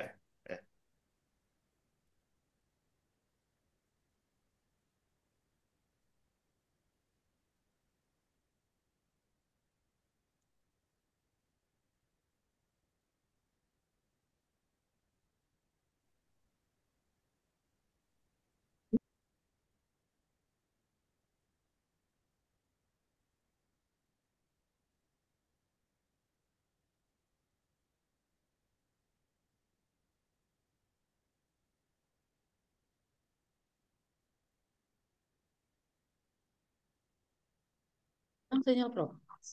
Luar ya? Nggak ada suara Prof ya? Ya, keluar. Lempar. Keluar, Pak. Ya jaringan. Lempar ya? Alhamdulillah. Memanglah Pak Jon ya. Apa Pak Jon? Lepas liburan. Tahan lama Bapak ya. Berarti kita minggu depan tatap muka lah ya kawan-kawan ya. Kalau Besok bisa begitu. Iya Pak. Tapi Mm-mm. UTS kata Bapak tuh. Udah Tanggal merah, Pak. Tanggal Tanggal- Oh merah. iya ya. tanggal. Iya, tanggal Tanggal merah. merah pasti libur lah. Kalau Iya. Libur ya orang besok. admin tuh nggak akan mungkin nggak libur. Admin Prodi. Jadi jadi enggak tanggal 18 kita UTS tuh tanggal 25 atau Pak. Tapi yang hari Sabtu Hari Sabtu ya kuliah lah. Yang tanggal merah hari Jumat. Harpitas tanggung. ya. Pak Jaya kita masuk, Pak. Tapi Boleh kalau kita yang dipastikan, jauh nih maunya Bapak sekalian Ibu, kuliah semua gitu. besok Apa? yang hadir siapa-siapa aja bisa di-share di sini. Saya insya Allah hadir Pak. Kalau besok teman-teman Bu hadir. Indah satu, siapa lagi? Pak Atau Bula hadir, bisa Saya hadir, Ya, Pak. insya Allah Saya saya hadir. hadir. Febri hadir. hadir. Pak Siapa Abdullah, yang Saya tidak tidak hadir hadir, tanya Pak Pak. Jod. Saya siapa Pak izin. Jod. Enggak, Pak Abdullah coba kalau kena hari Jumat tanggal merah, bagaimana kalau dia pakai ke Sabtu? Tidak bisa waktunya ya. Nah, dua Daripada ada minggu depan. Di hari Sabtu, Bu. Janganlah Bu Yuli nanti di Pak PPP Ketua, sampai malam kalau ujiannya. besok yang hadir cuma 6 orang tuh Pak Jaya tetap masuk juga. Ya nggak Nah. tahu orang dia mintanya gitu. Pak Abdullah, Tapi Pak Abdullah. seandainya gini Pak Pak Jaya. Abdullah, Nah, dengan Pak Jaya itu kita mau tatap muka, misalnya kita gabung rapel Sabtu depan sampai dari jam 11 sampai jam 3. Nah, misalnya iya isi itu. absen Nah, dua gimana kan? seperti itu? Iya berasa isi bisa, absen dua Pak. berasa bisa Minggu tuh sama Bapak itu. Pak, minggu ini kita nggak mau usah tatap dulu lah muka masuk. Mm-mm. karena Ya, mungkin nggak usah bisa dulu lah masuk minggu ini. Ya, Pak Bisa, jangan Bapak. marah. Bisa Bapak kabari mungkin Prof kayaknya kawan-kawan banyak juga masih di luar kota, apa gitulah alasannya. Mm-mm. Cuma Kalau dengan misalnya tatap mukanya kami siap kok Prof untuk 2 kali pertemuan Sabtu depan, Hmm, bagaimana Prof gitu. iya. Cuma Jam dengan Pak 11. Jaya, minggu depan tuh kita memang tidak masuk lagi kayaknya. Memang harus ngambil data katanya kan? Ya, tapi Sabtu depan ngambil data itu kan bukan mungkin juga Sabtu ngambil data. Artinya bagaimana kita nih mau, berarti kita tuh tetap ingin belajar sama dia gitu. Jangan terlihat kita nih mau nyepele Mau. ke dia gitu. Hmm, Biarlah Pak Pak Jaya kami mau. Sabtu depan double gitu. hmm. Kami tetap tatap muka sama Bapak double Sabtu depan gitu. Iya, jam Kalau 4 jam nggak 5 mau. pulang tak apa bilang gitu aja. Bu Ya Yuni. kalau Jam kalau jam memang 4 ambil pulang, Seperti itu loh, Ibu lah Pak. pulang jam 4 Kebetulan jam 5. saya belum Saya pesan enggak. tiket Berapa Pak. saya sampai? Enggak, kan enggak Bapak pun enggak kata lagi sampai jam 5 loh. Kita apa aja kita. Enggak, maksudnya kan double. Nanti habis zuhur kita sambung lagi. Biasanya kan sampai sebelum zuhur, dari jam 11 tuh. Sampai zuhur kita masuk lagi. Ya komit lah kita kalau kita udah minta dispensasi kemudahan seperti ini, kita komit misalnya, ya maunya Bapak lagi, mau sampai jam berapa tuh terserah dia. Kalau kata dia jam 2 ya Alhamdulillah kan gitu. Yang jelas kami mau siap untuk double besok minggu depan pertemuannya Pak gitu. Gimana Pak Abdullah? Komponen Berarti setuju? minggu depan Setuju tuh sekali. minggu depan tuh Pak kita nggak Abdullah. jumpa lagi. Minggu depan tuh udah nggak jumpa dengan Bapak tuh lagi. Oh, saya kira Oh, nggak jumpa enggak. dengan Bapak tadi. Mau kemana Bapak? Iya. Kalaupun nggak jumpa, Pak, ini kan sebenarnya untuk mata kuliah yang lain kan masih sesi pertemuan ke-8. Iya. Masih ke-7. Artinya kalau memang tidak jumpa minggu depan, berarti minggu depan berjumpa ganti yang minggu ini gitu. Iyalah. Iyalah. Oh iya. Pak, Pak Sama dengan Abdullah. sama dengan Bapak itu tadi kemarin bilang. Terus kalau saya inginnya tatap muka. Nah, pokoknya Nah, kita mau tetap tetap muka. Bagaimana kalau perlu dua kali Pak, besok 2 kali pun kan sekali 2 kali pun siap kami gitu kan.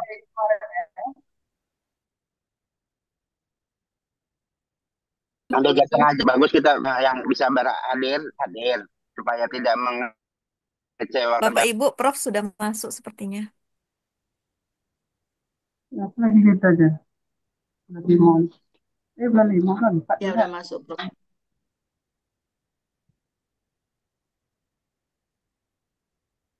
Itulah, kalau Hilang. itu Kok hilang tadi, Prof? kelempar kayak mungkin sinyalnya nggak bagus kali ya.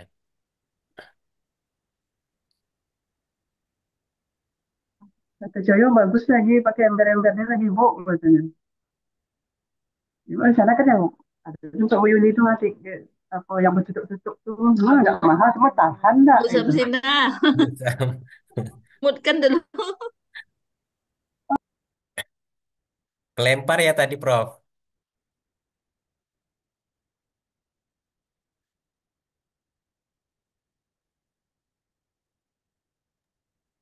Kok nggak bersuara, Bapak? Mood, Nggak denger. mood suara apanya juga. Saya bantuin. Jaringan, jaringan mungkin ya.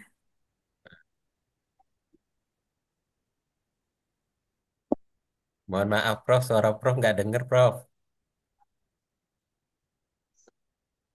Nah, baru tuh. Oke, ini ada masalah jaringan. Telkomsel juga dari kampus juga kebetulan saya di kampus. Kita tutup aja dulu. Nanti mungkin minggu depan akan kita bahas yang lebih perlu kita diskusikan lebih lanjut di kelas. Ya. Prof, Jadi ya Terkait UTS tadi, Prof, jadinya minggu depan berarti belum. sama aja dengan anak sekolah sibuk tanya UTS aja kalian ini. bukan. Kenapa nggak tanya Biar, soalnya Pak, sekalian? biar kami siap-siap, Prof, gitu. Kapan saja guru itu harus siap. Sementara murid aja disuruh siap. Kalian nggak belajar ya? Gampang ngomongnya. Saya Sekarang nggak nanya itu, kuliah Prof. sibuk nanya Ini UTS. Prof yang mau ditanya, Prof. Ah, Terus terkait PPT-PPT-nya mungkin bisa minta tolong di-share ya, Prof. PPT yang mana yang tadi? Yang Iya, Prof. yang sebelum-sebelumnya kalau ada yang belum juga, Prof. Berarti Bu Marlina nggak pernah berkunjung ke web saya itu. Pernah, Prof. Saya nengok-nengok artikelnya juga. Nengok buku nggak Tapi pernah baca kan? PPT-nya Nanti nanti saya kirim ke share ke apa melalui Google GC nanti. Ya. Oke, ini yang penyakitnya kuliah online ini ketahuan sambil kuliah ngajar cerita dengan orang lain lupa mematikan moodnya sehingga ketahuan nih. Oke, udah lah kita sampai jumpa minggu depan ya. Ya. ya, Oke, Prof. oke. Prof. Terima kasih, Prof. Prof. Terima kasih, Prof. Terima kasih banyak, Mungkin Prof. dengan saya mungkin sekali lagi pertemuan. Nah, Apakah UTS atau diskusi nanti nggak usah lah tanya-tanya itu nanti akan Berarti siap-siap aja kami, Prof. siap aja lah Ditunggu ini kabarnya, Prof. sama aja dengan anak sekolah dengan murid SD kapan Terga- bisa itu apa soalnya Tergantung Bu? moodnya hari itu ya, Prof. Nah, gimana Bu Yuni Tergantung moodnya hari itu ya. ya dia kami ini semakin banyak tanya mahasiswanya semakin jelek mood dosennya nanti nanti soalnya semakin rumit nanti kami ini udah tua-tua, Prof. Belajarnya kurang optimal. itulah makanya guru tuh kadang-kadang dia menjadi orang munafik dia. Anak orang disuruhnya belajar mati-matian, guru waktu kuliah santai-santai aja dia. Makanya si Noveri aja di kamar tidur kuliahnya. Mohon izin, Prof. Bukan kamar tidur, Prof. Ini di ruang tamu. Bukan Orang Novi tamu. itu Prof tadi, bukan Noveri Itu. Prof. Nov, Novi tadi Novi. Prof. Novi. Iya, Iya, yang ini Noveri Prof. enggak, Prof. Lagi sembunyi dari anak, Prof. Ya kalau kuliah online gitu. Mengamankan diri, Prof. Tidur.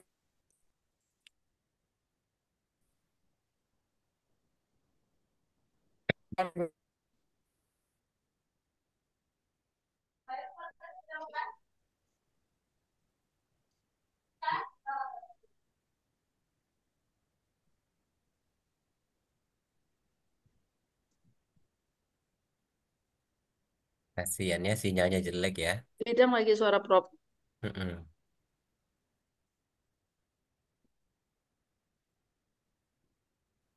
Putus-putus ya Bu Lin.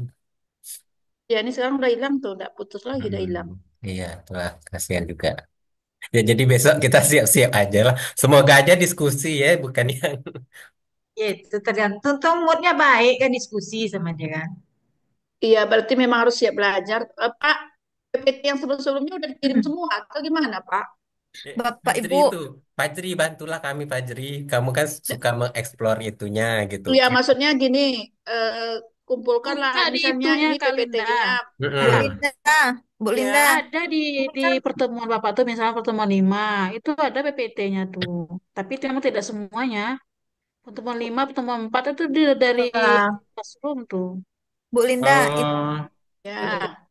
untuk Pak besok John. Bapak Ibu yang Bu Erlis itu kan kelompok satu yang tampil. Itu mungkin kayaknya pertemuan terakhir ya Pak Abdullah ya. Iya, ada Dan perwakilan presentasi eh, kayak gitu, Pak John. itu besok itu boleh ini aja eh, PPT aja kelompok satunya. Mm-mm.